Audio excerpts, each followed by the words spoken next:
Yo, what's up, y'all?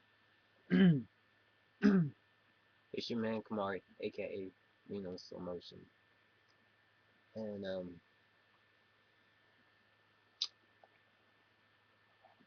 I didn't finish writing this poem. It's called Transmen Journey. See, Transmen's Journey. And like what made me write, I didn't finish writing because it was very long. This coming like full force, and I rather I was writing it down because I would have probably not been able to finish it the way I was writing it. But I'm gonna take a chance on it. But I'm writing this.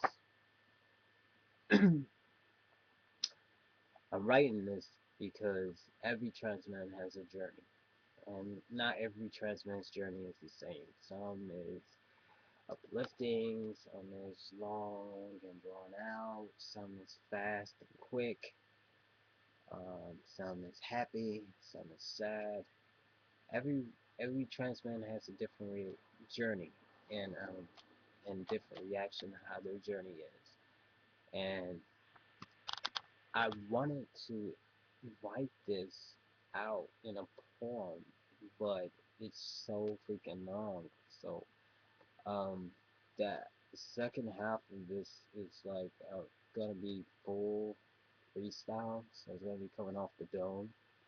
But like I said, it's called A Trans Man's Journey. So I'm gonna read the first part, and I'll spit the second part of this because it's really deep, but it's really long.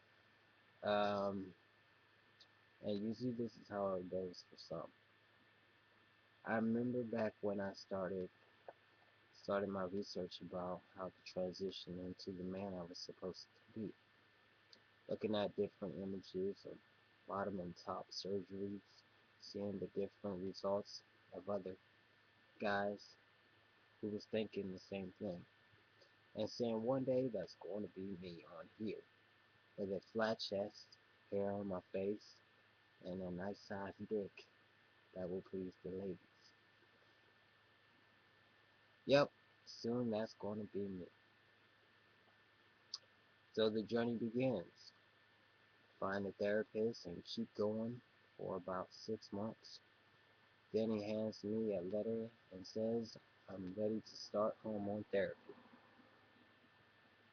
So eager to get my script, I set up the next appointment to see my internal medicine physician next week.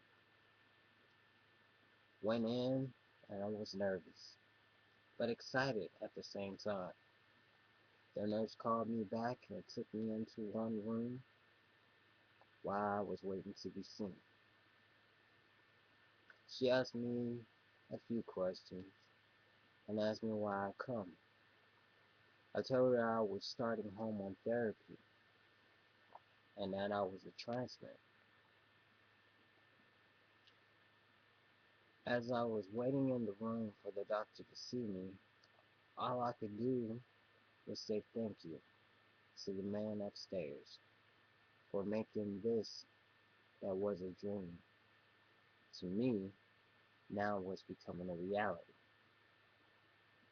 The doctor comes in and says, "Good evening, I'm Dr. Peter."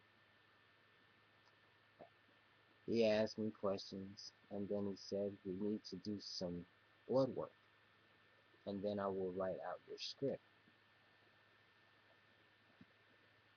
The nurse comes in, she takes my blood. She said, "Your blood test results should come back in 2 weeks, and that's when we'll schedule you for a follow-up." So, as I leave, I got that letter in hand, that nice script that says, "Here I'm becoming a man." It says my name and it says testosterone. It says how much I'm taking and how much I take every 2 weeks. Got my syringes, got my box, filled with that nice depot testosterone to give myself a shot.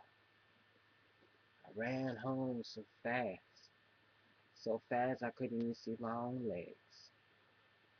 Busted in the door, you thought somebody had broke in. I cracked open the box just to pull out that bottle of love, tore open the syringes just to stick it in above, pulled back just to take the look at what I'm capturing. Then I pop the bubbles out the top so they don't go in my body. Here I go. I'm becoming a man. First shot starts in the beginning. Pull my pants down, look at that needle. Man, I can take this. I'm a hero. Stick myself in the cheek, push it slowly in, tap the top of the testosterone so I make sure I'm getting it all in. Then I pull the needle out.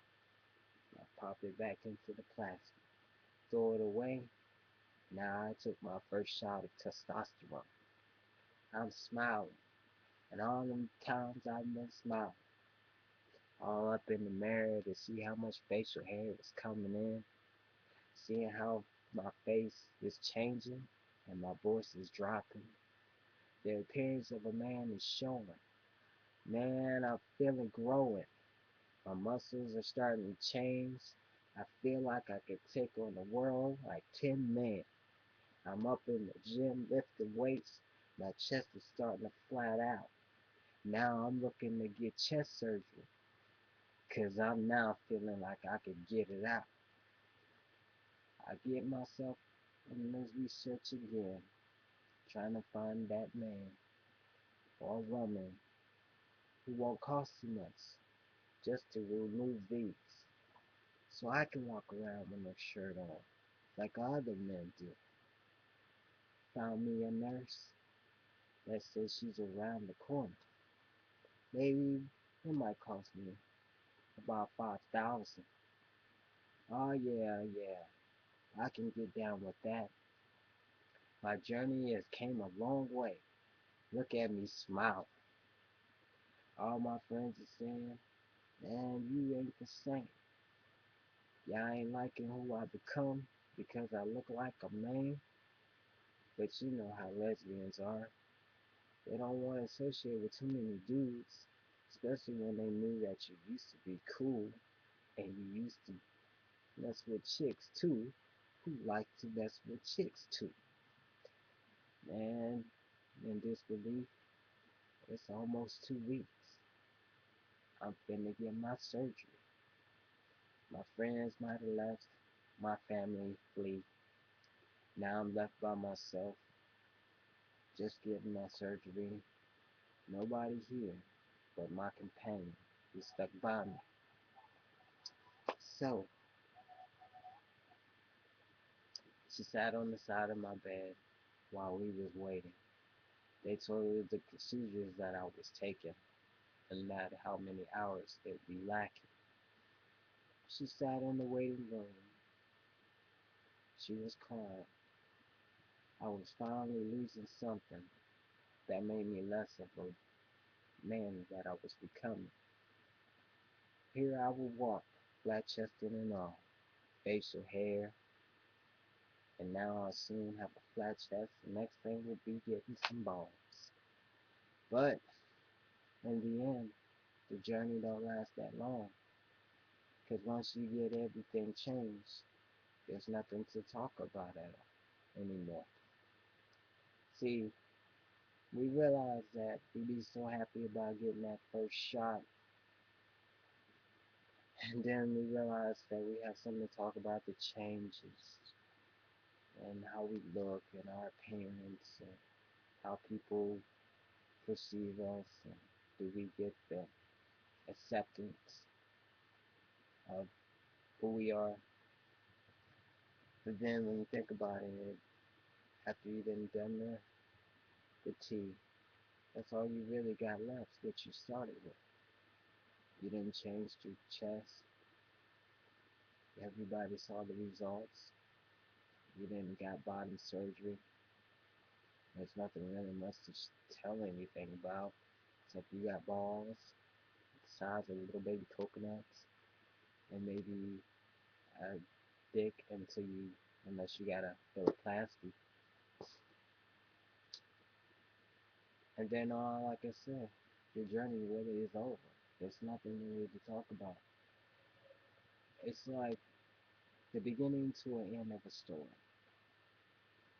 I mean, you be so excited about beginning it, but sometimes you just don't want it to end. Well, once you start it and you finish, there's nothing really left to say. It's like I see a lot of trans men come on here, and I watch their videos, and I see that how they started out and how they grow. But once they got that chest surgery, you don't hear too much more. Like they disappeared because there's nothing else left to talk about. Like their journey has ended, and they might pop a few update pictures, but that'll be about it.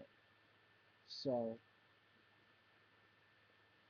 it's good to do the journey, but some people want the journey to continue, instead of letting it end the way it does.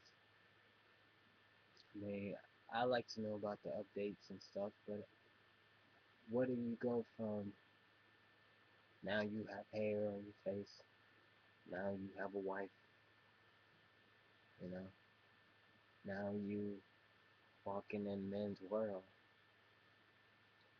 What else is left to say? I mean, what do you have to share? I don't know, man. I just thought about it. It was something deep in my head, and it was called a transman's journey, and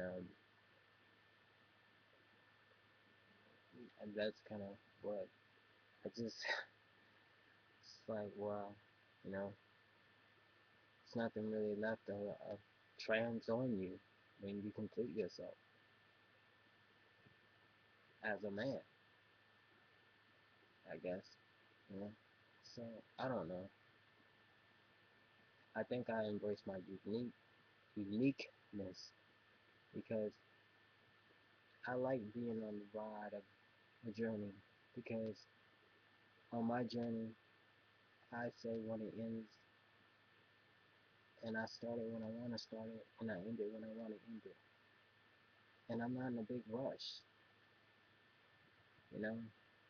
I want to keep having something to talk about. If that makes any sense. But yeah, I'm sorry the video was so long. I didn't realize I said it was going to be a long poem. That's the reason why I didn't write it down. But drop your thoughts, and I am out. Later.